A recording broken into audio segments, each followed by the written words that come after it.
Bueno, nuestra siguiente conferenciante, ¿qué voy a decir de ella? Madre mía. No me hagas reír, que esto es algo serio. Bueno, ustedes la conocen, ella es la conservadora jefe del Departamento de Antigüedades Egipcias y Oriente Próximo, es codirectora junto con Maite de la excavación de Oxirrinco, y no me voy a emocionar, pero también es mi mentora y mi jefa, es mi compañera y llevamos muchos años de conocernos y de días mejores y otros peores, pero siempre estamos allí la una para la otra y estoy aprendiendo mucho. Así que sirva también de mención. Bien, ella va a hablar sobre los rostros femeninos para la eternidad, los retratos del Fayum, con esas imágenes que yo siempre digo que son como fotografías de época, a falta de una cámara de entonces, son absolutamente espectaculares y dan tantísima información sobre un retrato en encáustica y que hoy va a ser precisamente el tema de comunicación de Esther. Así que, Esther, cuando tú quieras. Sí, muchas gracias por la presentación. Bueno, hola, buenos días a todos. Cambiamos a otro momento, a otro tiempo, que ni tan siquiera es faraónico, es época romana, pero que realmente uno de los testimonios más importantes y representativos que nos ha dejado el mundo romano en Egipto, que saben que comenzará hacia el año 30 a.C., que es cuando Cleopatra se suicida y Roma entra en Egipto. Pues uno de los legados más importantes van a ser esta serie de retratos que son conocidos como los retratos del Fayum, porque es aquí donde sobre todo han aparecido, ahora veremos dónde, aunque también hay algunos retratos que han aparecido en Saqqara, han aparecido en Tebas, posiblemente uno en Oxirrinco también, pero que en esta zona de Egipto es donde han aparecido la gran mayoría de retratos del Fayum. Cuando, a pesar de que ni los griegos ni los romanos momificaban a sus muertos fuera de las fronteras de Egipto, evidentemente, sí lo harán en Egipto. La cultura funeraria egipcia, el mundo funerario y las creencias religiosas y funerarias del mundo egipcio serán tan fuertes que cuando el mundo griego entra en Egipto y posteriormente el mundo romano, seguirán momificando a sus muertos.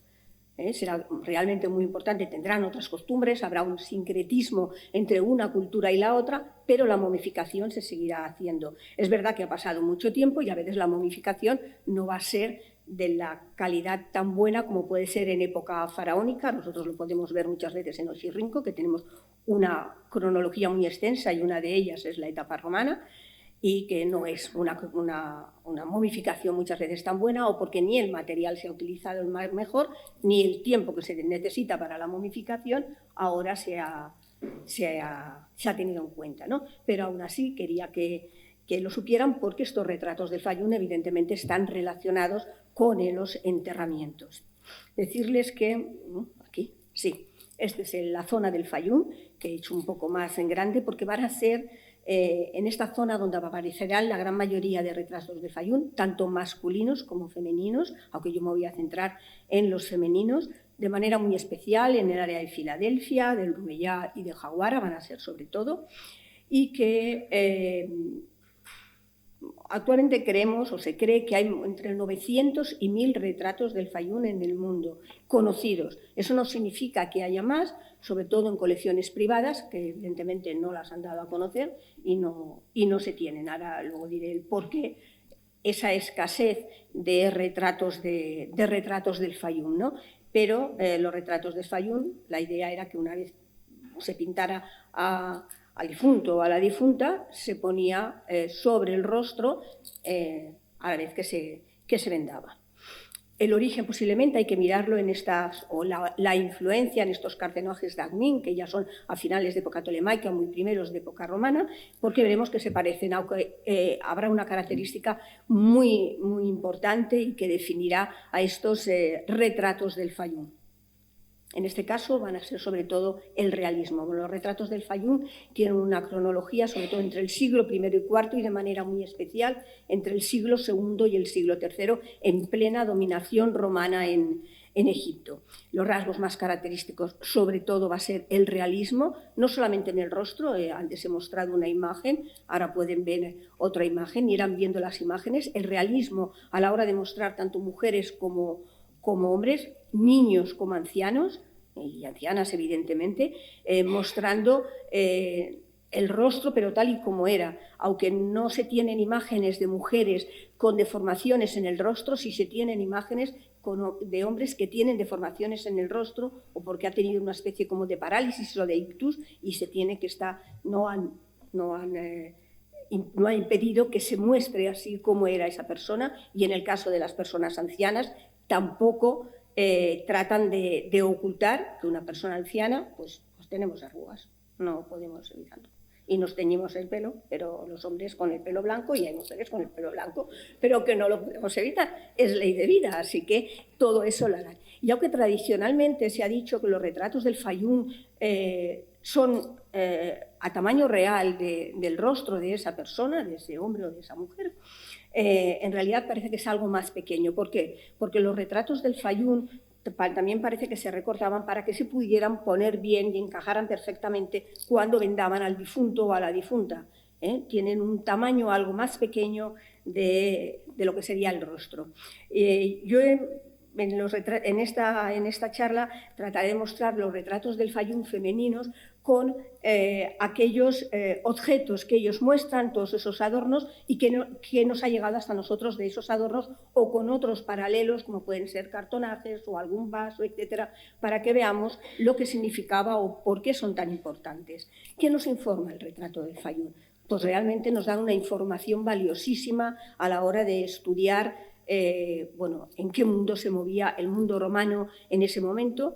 La gente que se hacía pintar o retratar en un retrato era gente que vivía en una sociedad evidentemente alta, de alto poder adquisitivo, porque hacerse un retrato no era en absoluto barato, era muy caro, tal y como se muestran con la joyería, la vestimenta, el propio peinado que está a la moda de ese momento, etcétera, nos muestran que esta persona tenía un alto poder adquisitivo para poder hacerlo. Pero luego también había que pagar al pintor, había que pagar al artista, y eso no era baladí. Parece ser que era caro. Nosotros no tenemos un texto que nos diga o no, documentación que nos diga, pero sí es cierto. Aunque es verdad que la gran mayoría de retratos del Fayum, como he dicho, aparecen aquí, de ahí su nombre, se piensa que había artistas que se movían de un sitio para otro, sobre todo o en el área del Fayum, o aquellos que han aparecido, por ejemplo, en Saqqara o en Tebas, no son muy numerosos, pero hay dos opciones: o que el artista fuera para esa zona, o que la persona fuera allá para retratarse. De una manera u otra necesitaba unos medios económicos para poder hacerlo. Y bueno, nos demuestran esa clase social que lo que quería era retratarse. La moda, la vestimenta, la joyería, los adornos personales. Prácticamente todos los retratos del Fayum, tanto de mujeres como de hombres, hay algo más de hombres que de mujeres, pero tampoco significaba que los hombres se retrataran más, sobre todo porque estamos seguros que han desaparecido muchos retratos del Fayum, ahora explicaré por qué, pero bueno, más o menos están a la par en cuanto a ser retratados, y no se conoce ningún artista hasta ahora femenino. Sí tenemos alguno masculino, como el ejemplo que les pongo ahora, Artemidorus de Oxirrinco, por ejemplo, o Saberus de Saqqara, pero que no tenemos retratos, artistas, nombre del artista.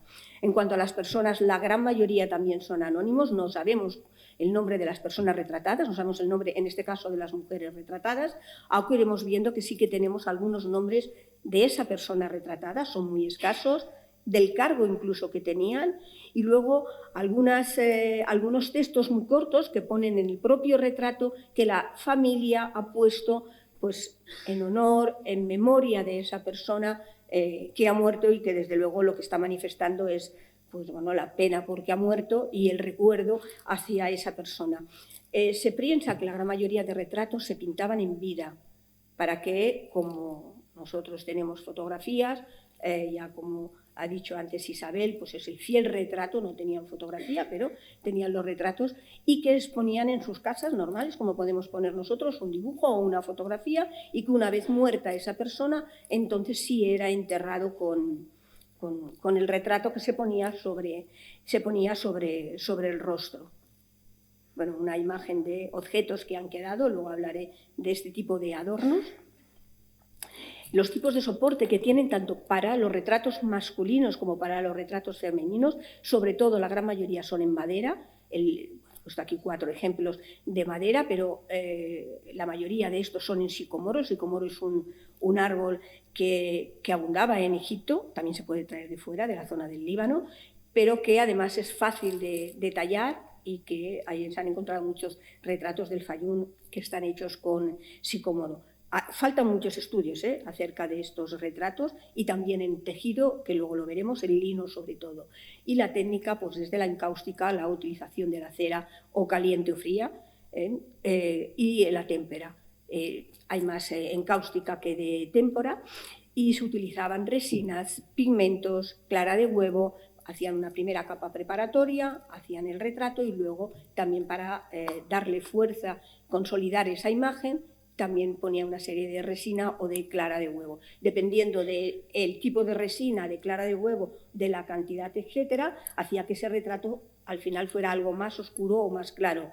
Aunque en realidad con los años que han pasado, muchos de estos se han ido oscureciendo. Entonces, cuando se ha hecho una restauración o limpieza de los retratos, pues se ha visto que, bueno, primero el material que se ha utilizado para poder hacerlo, y que cómo deberían haber sido en la realidad. Utilizan mucho el oro, tanto para pintar como pan de oro. No podemos olvidarnos, como antes he hablado, del sincretismo entre la cultura romana y la cultura egipcia. El oro era la carne de los dioses, y todavía los egipcios romanos creían todavía en esa idea.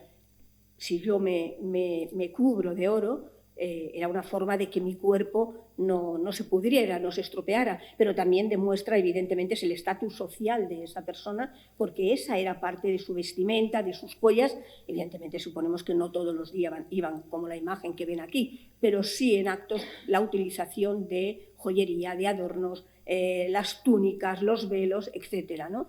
Y el oro era muy importante, representaba esa idea de poder, no solamente poder sino político, sino poder sobre todo social.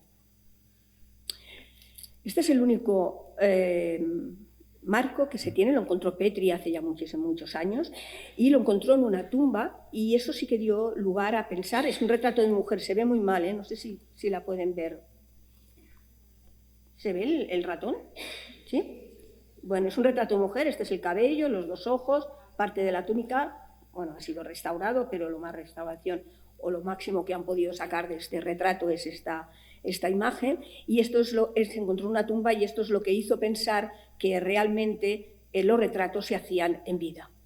Y luego se ponían en un marco y eran donde estaban en las casas. Los retratos, tanto masculinos como femeninos, en este caso femeninos, siempre es solo una persona la representada, excepto si tiene un marco masculino de 2, es un tótem, es circular, de un hombre y, bueno, de 2 hombres, uno más joven que el otro. El hombre, que es un poco más mayor, no es que sea mayor, pero un poco más mayor, tiene la tez oscura, y el hombre, el más joven, la tiene clara. Hasta ahora, o durante mucho tiempo, siempre se ha hablado de que eran 2 hermanos, que posiblemente el padre o la madre era distinto, pero hace ya tiempo que los estudios que se han hecho que creen que realmente no, que eran 2 novios. No nos vamos a engañar, que no era un hermano y una hermana. Bueno, los primeros estudios, o más o menos, cuando se empiezan a encontrar retratos de Fayum serían del siglo XVII, con Pietro del Valle, que él encontró, ahora verán, eso es un dibujo que él hizo de una momia masculina y otra femenina, pero durante mucho tiempo, cuando se encontraba un retrato del Fayum, lo tiraban, porque no era muy importante. Si se encontraba en buen estado, si les gustaba el aspecto físico, les llamaba la atención de ese retrato, sí, pero no le daban ninguna importancia ni desde el punto de vista artístico, ni muchísimo menos desde el punto de vista histórico, que ahora es importantísimo, ¿eh?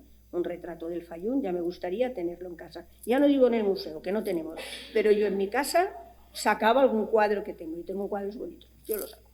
Pero bueno, ya digo que solamente hay como 900 o unos 1000 que están por lo menos localizables. Es posible que haya más, posiblemente sí, pero que también es verdad que se perdieron muchos por ese poco interés que le pusieron a nivel histórico y a nivel artístico, ¿no? Bueno, esta es la imagen de la mujer representada. A pesar de esa utilización del oro, como he dicho, está ricamente decorado. He querido resaltar dos aspectos que he señalado en un rectángulo en rojo. Bueno, en primer lugar, las pulseras. He puesto estas pulseras del British Museum del siglo III o IV, que en realidad concuerdan con la fecha en la que fue hecho ese retrato. Y bueno, en algún caso voy a hacer propaganda de Euskirrinco, lo siento, pero es así. Bueno, porque la cronología es una parte de la cronología de Euskirrinco, es desde época saíta hasta época cristiano-bizantina, que incluye el mundo persa, el mundo tolemaico y el mundo romano, por supuesto, ¿no? Entonces, hace unos años encontramos en la tumba 31 de época romana este cartonaje completo, este individuo momificado, evidentemente, pero que tiene la misma decoración en la parte superior, que es un disco solar con el doble ureus. Yo creo que sí se puede ver, ¿sí? Pues es más o menos lo mismo. Sin embargo, en este caso, ese sincretismo lo vemos claro. El cabello como si fuera unos ricitos pequeños propio de este momento, del momento romano, ese rostro que todavía no es muy realista, pero no es egipcio tampoco, pero sí esas dos que a pesar de los años siguen manteniendo esas costumbres que luego veremos también en algún otro retrato y sobre todo en algún otro cartonaje que cubriría ese individuo momificado. Los primeros que sí que empezaron a darle también importancia iba a ser Theodor Grey. Es austriaco, era ingeniero, marchante, rico, bueno, muchas cosas. Y él acabará adquiriendo parte de algunos de estos retratos del Fayum que mostraban sobre todo tanto mujeres como hombres, y vemos un poco cuáles son esas características o cómo las mujeres se adornaban en ese momento por la moda del siglo II o sobre todo del siglo III. He marcado primero los pendientes, porque sí se tienen pendientes de ese momento. Este pendiente luego lo veremos con mayor frecuencia en algunos de otros retratos, y que muchas de las mujeres, también los hombres, pero muchas de las mujeres iban a llevar esta corona de la justificación, es decir, ya he llegado al más allá, ya estoy, entre comillas, como salvada, ya he llegado al más allá. He puesto esta imagen, es un detalle de una estela, en este caso masculina, de Euskirrinco, que también lleva la corona o guirnalda de la justificación. O esta mujer, que hay tres aspectos para resaltar, aparte de su rostro, el cabello, que siempre tiene muchas veces o la raya en el medio o casi que la están, es un esbozo de la raya en el medio del cabello, los pelos, el cabello rizado, pero estos pendientes, he puesto un ejemplo también de estos pendientes similares, o estos collares que aparecerán con mucha frecuencia, estas gargantillas en oro y en esmeraldas, lo vamos a ver con muchísima frecuencia, o si no, esta gruesa gargantilla con la imagen de una medusa, de la medusa, no de una. ¿Bien? Esta imagen es muy similar a la anterior, no el rostro evidentemente, pero sí es muy similar a la anterior, lo mismo, ese cabello rizado que es propio de este momento, los mismos pendientes que hemos visto, pero que lo vemos también en estas esculturas. Hay más esculturas de época romana del siglo II y III donde se puede ver estos pendientes de perlas, que parece que muchas de estas perlas venían de la zona de lo que hoy podía ser los países árabes, Qatar y toda esa zona. De hecho, durante muchos años, pero tiempo después, el área de Qatar se le conocía como la zona de la perla de del mundo árabe, de la cantidad de perlas con las que comerciaban, y de nuevo estos mismos collares con pequeñas piezas de esmeraldas y este collar con un rostro de la medusa. Esta es la medusa, que vemos en este caso en collar, porque bueno, evidentemente la medusa representaba la protección, la salvación y el empoderamiento, en este caso, de la mujer. Y la salvación, porque ya ha llegado al más allá y ya ha resucitado en algún momento, no es la palabra correcta, pero ya está en el más allá. Y pongo esta imagen de las tumbas o de la tumba de Sujaja, en la que podemos ver de nuevo estas dos medusas ante la puerta del enterramiento. Luego veremos esta en grande porque aparece también en un cartonaje de un rostro del Fayum. ¿De dónde conseguían muchas de estas esmeraldas?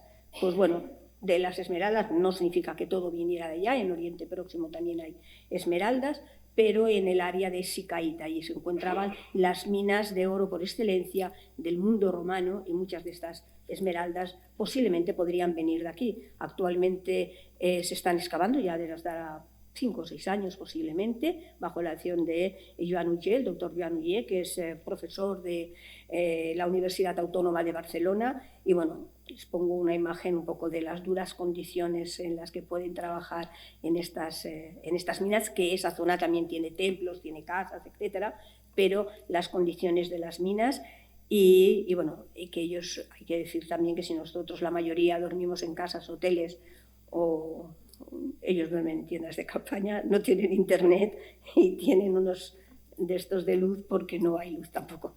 O sea que también son unas condiciones un poco así que bueno, he querido ponerlo sobre todo porque es de aquí, de esta zona donde posiblemente extraían la mayoría de esmeraldas para el mundo romano. También muestro esta imagen, lo mismo, las mismos pendientes, y ya nos abandonamos, yo ya no pondré imágenes de la zona con una cabeza de medusa, sino con esta especie de media luna, de colgante como de media luna, que no, a veces está casi cerrado, como en este caso, pero otras veces solo es la mitad, y que sobre todo quien lo va a llevar siempre es la mujer, muy posiblemente relacionada con la maternidad. Evidentemente no hay hombres que lleven este tipo de colgantes. Creo que hay algún caso con algún niño que es posible que lo lleve, un niño o niña que lo lleve, pero quien va a llevar este tipo de colgantes van a ser las mujeres. En este caso lleva un tipo de ungüentario característico de esta época, sobre todo del siglo II, siglo III. Lo veremos también en otra imagen, y estas pulseras, este brazalete con una serpiente que ahora veremos. De nuevo, algo muy similar, este collar, con respecto a collar o gargantilla, con respecto a la que lleva esta mujer. Lo mismo, el pelo rizado, ahora también sobre todo en el siglo III, el tipo de cabello acabará siendo de ricitos muy pequeños que van cayendo por la frente.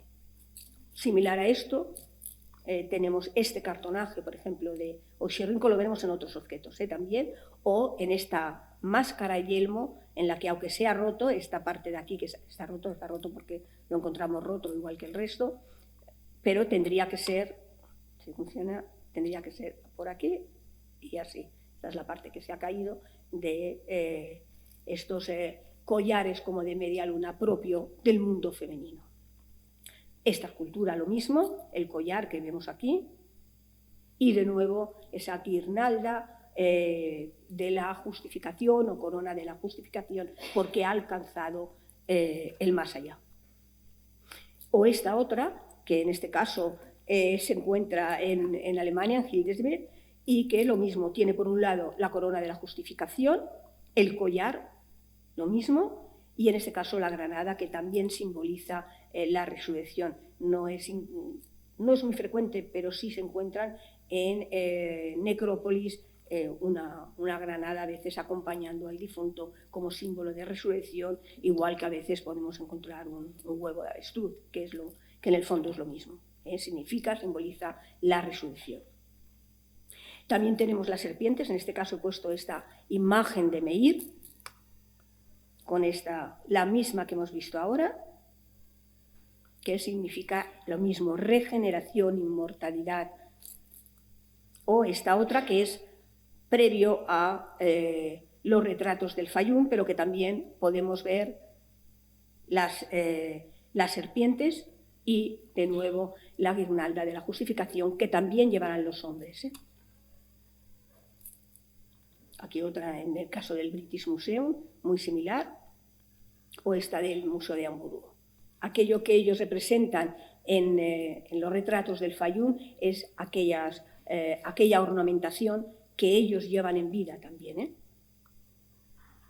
Y este retrato que me ha parecido, bueno, no es muy real, pero bueno, no solamente porque vuelve de nuevo a la guirnalda de justificación, los retratos del Fayum, tanto hombres para mujeres, suelen ser bastante repetitivos en cuanto a aquellos adornos, aquellos objetos que llevan, la propia túnica también, el manto con el clieve también. ¿Por qué? Porque es la moda del momento, pero sobre todo lo importante es aquello que representan, el rostro de esa persona, los pendientes, que son muy similares a los que pongo en la imagen, pero en algunos casos también se ha encontrado en lugar de esta colgante de media luna, que no está de todo cerrado, estos plaquitas donde debería de poner el nombre, por lo menos, o alguna frase que los propios familiares del difunto o de la difunta han querido representar, ¿no?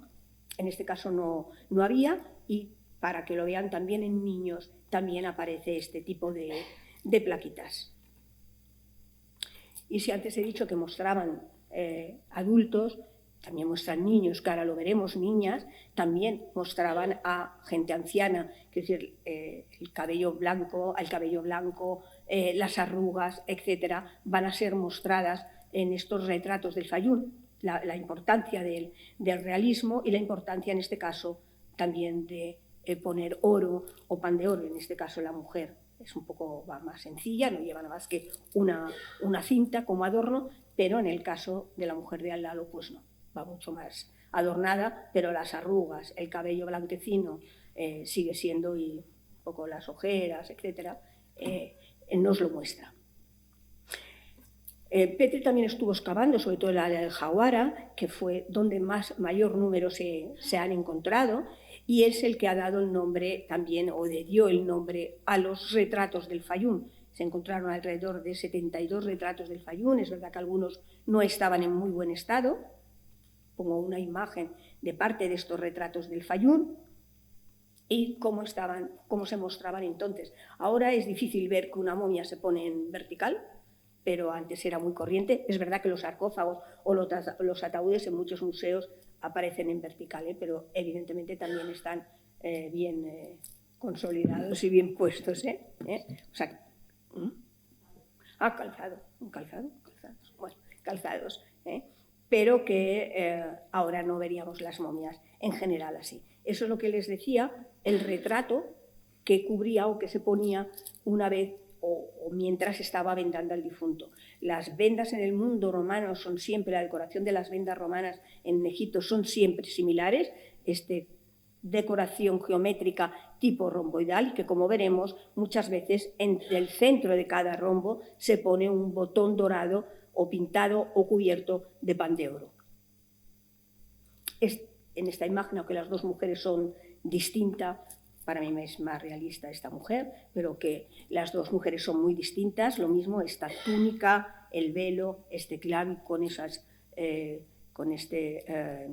laterales dorados, pero el mismo tipo de pendientes, y de nuevo este colgante que representa la mujer. Los dos llevan el pelo rizado, posiblemente cogido por detrás con un moño, lo que pasa que no podemos evidentemente verlo. Y este mismo tipo de anillo, hay de colgantes o de pendientes, a nosotros nos han llegado, son muy similares. O, si no, este vaso de bronce que nos muestra esta mujer con estos colgantes. Si antes he dicho que se conoce el nombre de alguna mujer, ahora veremos alguna, también conocemos el cargo que tuvo o el trabajo que realizó. En este caso, por el rostro, sabemos que es joven, esta mujer, Hermiñó, que fue profesora de gramática griega y sus, bueno, posiblemente se lo puso en su momento, pero que quedó bien claro y que querían que una vez esta joven mujer, cuando murió, que se conociera en el más allá el cargo que había tenido o la importancia que había tenido esta mujer. Y por eso aparece muchas veces el nombre, en algunos casos, el nombre y el cargo. En otras ocasiones, como ahora veremos ahora, lo tenía detrás puesto en la parte posterior de la madera. Esta. Alina. Alina, en la que nos dice quién es, también llamada Menon, era hija de Herodes, y lo más importante es que en esta tumba se encontraron dos niños, que ahora veremos, niñas que ahora veremos, y que también cómo están vendadas y cómo también llevan esos botones dorados de los que antes no se ha hecho un análisis de ADN, no sabemos si son sus hijas, muy posiblemente. Si estaban enterrados en la misma tumba, es posible que tuvieran relación, pero bueno, los análisis de ADN no son tan fáciles de hacer. Uy, vale, ya, no termino pronto. No son tan fáciles de hacer, pero bueno, hay que suponer que si están en la misma tumba y dos niños o dos niñas, pues que sí, dos bebés, vamos. Estas son las imágenes. Bueno, pues esto más grande. Y hay que suponer que sí, que eran sus hijas. Y estos son los botones que les decía, con esta decoración romboidal que aparece siempre en las necrópolis de época romana en Egipto, cosa que en época faraónica se vendaban como la típica momia que conocemos todos. Bueno, en época romana siempre es así. No siempre llevan los botones, pero en muchas ocasiones sí. He puesto un ejemplo de estos pendientes, y esto es uno de los individuos momificados. En este caso era un joven, que debe tener 11 o 12 años, me parece, y que también tenía, de Oxirrinco, también tenía estos botones dorados. Esta es la parte posterior de los pies, que también tenía. No es el primer caso que nos encontramos, en la última campaña hemos encontrado varios, aunque es el más representativo, y hace unos años también encontramos otro que tenía unos 20 o 25 botones, en este caso tiene muchos, son botones de yesos y están pintados, y en el centro de cada uno de los rombos hay uno de estos botones. Esta momia dorada, también o conocida, que no solamente quería mostrar la riqueza, sobre todo, de esta momia, de esta mujer, sino me interesaban estos dos representaciones que hay en el cartonaje, porque a pesar del tiempo transcurrido siguen creyendo o teniendo presente la iconografía egipcia, desde las divinidades, etcétera, claramente egipcias. Esto lo vemos en muchos cartonajes donde aparece la decoración claramente egipcia. Las divinidades, Osiris, Isis, Neftis, Anubis, Horus Halcón y, evidentemente, bueno, el toro, Apis, etcétera, ¿no? A veces con un texto que es griego, pero a pesar de que estamos en época romana, pero en griego, pero que siguen manteniendo esas costumbres, y vemos ese sincretismo. He señalado estos dos, que en este caso sería esta parte, y esto sería de Alejandría. Antes les he mostrado desde lejos que se veían las dos medusas y la serpiente. Bueno, en el fondo es muy similar. Anubis, el difunto, en esta cama funeraria, y es lo que nos está mostrando.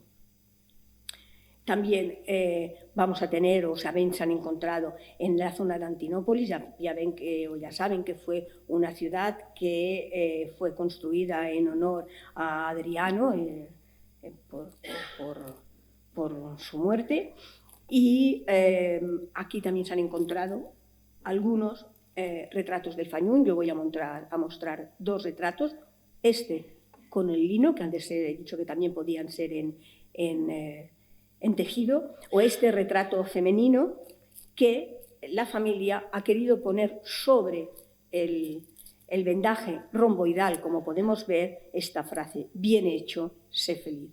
Algo así como: lo has hecho bien en vida, ahora sé feliz en el más allá. Una muestra de cariño, más que cariño. Muy importante va a ser también este retrato del Fayum. Hay más que me hubiera gustado poner, pero por espacio de tiempo pues es imposible con estos collares también con muchas esmeraldas, los clavi, la túnica, el manto, y de esta mujer que sí que conocemos, lo pone en este lado, que se llama Isidora.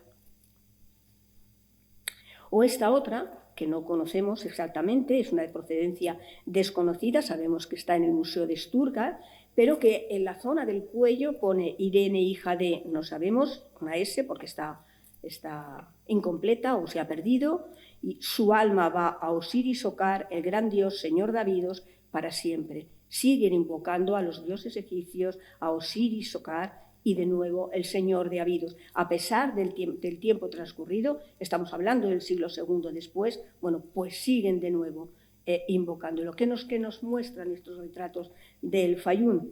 Pues sobre todo ese realismo, las costumbres que pertenecían todos a una clase social muy alta y, bueno, creo que es uno de los legados más importantes. Muestro esta última imagen porque los retratos del Fayum, y este es también uno de los retratos, en este caso es un tejido, un lienzo, hasta cierto modo va a influir algunos de los aspectos en el mundo cristiano. Y aunque nos parezca extraño, esta mujer está representada con esta cruz ansada que tiene su origen en el ángel egipcio y que nosotros encontramos similar en el caso de Oxirrinco en la Basílica de San Filoxeno. O sea que ese sincretismo entre el mundo faraónico, el mundo romano, una gran parte tendrá una influencia o se verá influenciada evidentemente con el cambio y con una creencia distinta. Los cristianos no momifican a sus muertos, pero que también tendrán esa influencia y por eso quería terminar con esta imagen. Pues muchas gracias.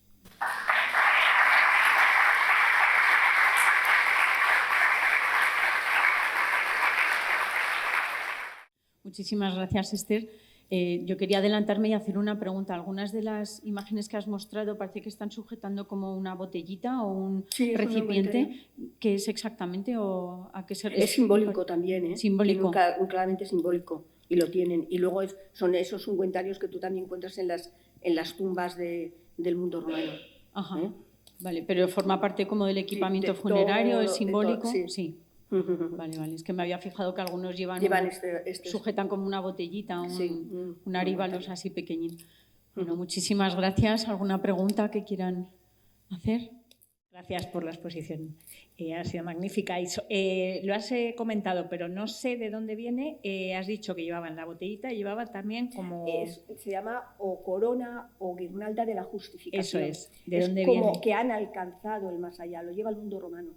¿Y aparece solo en el mundo romano? En el mundo egipcio yo no conozco. No tiene nada que ver con el pañuelo. En el faraónico no. Por esa razón hay ese sincretismo. El mundo romano adopta muchas costumbres funerarias egipcias, porque la costumbre funeraria es muy, muy fuerte, pero también hace sus propias interpretaciones. Y también... ¿Y es guirnalda de flores? Suele ser de flores. ¿Y os ha salido algo en Oxirrinco así que tengáis...? Nosotros no, lo que nos han salido son las esculturas o las estelas, como las que he mostrado, tanto masculinas como femeninas, que sí llevan la guirnalda. Es una manera de mostrar, ya alcancé el más allá, ya soy feliz para siempre. Una forma así. Gracias.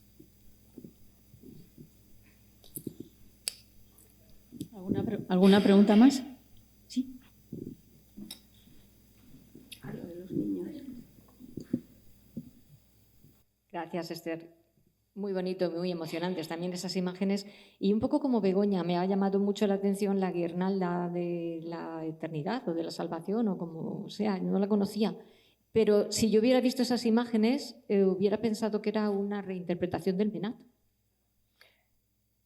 Es que es lo que parece. Ya, pero claro, cuando ya las has estudiado de cerca, como habéis hecho vosotras, por supuesto, es otra cosa, pero visto desde una perspectiva distinta, efectivamente, yo he pensado, nada más verlo, un Menat, y tú has dicho, es la guirnalda de no sé qué, yo he mirado a la cabeza a ver dónde estaba y no, me he dado cuenta que era eso que me estabas diciendo. O sea que muchísimas gracias. Y a mí me surge una duda también. En estas representaciones de los retratos del Fayum egipcios con digamos, el uso de la joyería, del atrezzo en general, el pinado, hay un desfase cronológico con ese modelo de peinado, ese modelo de representación con respecto, por ejemplo, a Roma. Es decir, de Roma tenemos una fecha, yo qué sé, 125 después de Cristo, y en Oxirrinco el mismo modelo de tal, pues, es un poquito más tarde. Es un poco más tarde. Sí, ¿verdad? Siempre es un poco más tarde para todo en ese aspecto. Cuando llega de fuera, siempre es un poco más tarde. Mira, por ejemplo, nosotros hace unos años encontramos un individuo que tenía un cartonaje que era... el cartonaje tenía forma de túnica, llevaba un velo que llevaba el que era... y llevaba una franja de color morado como si fuera un magistrado. Ese color morado en época romana ya se utiliza, en el mundo romano de Roma, se utiliza en el siglo I, es de color, como los cardenales, de color púrpura, y ya lo utilizan los magistrados para que se sepa que este señor es un magistrado. Claro, en el caso de Egipto, eso está datado en el siglo II, porque llega después. Tampoco sabemos si es un magistrado porque no tenemos un texto. Pero posiblemente, si no era un magistrado, desde luego era alguien muy importante en la comunidad, pero no lo sabemos, pero ya es algo posterior. Sí, tiene sentido. Claro. Sí, pero bueno, no creemos que mucho, pero cuando les llega, como tampoco tenían redes sociales, cuando les llega un poco, pues entonces dicen, ay, que hace ya 10 años o 5 o 3 meses, ¿no? Que están, pues yo también quiero utilizar este tipo de moda. De moda, claro, la forma en el cabello. ¿Y quiénes son los primeros en utilizar esa moda? Pues evidentemente la clase social alta, que tiene más facilidad para poder acceder a todo, a la vestimenta, a las joyas, etcétera, ¿no? Muy bien, muchas gracias. ¿Alguna pregunta más? ¿No? Bueno, pues muchísimas gracias, Esther. No, gracias. Un placer. Gracias.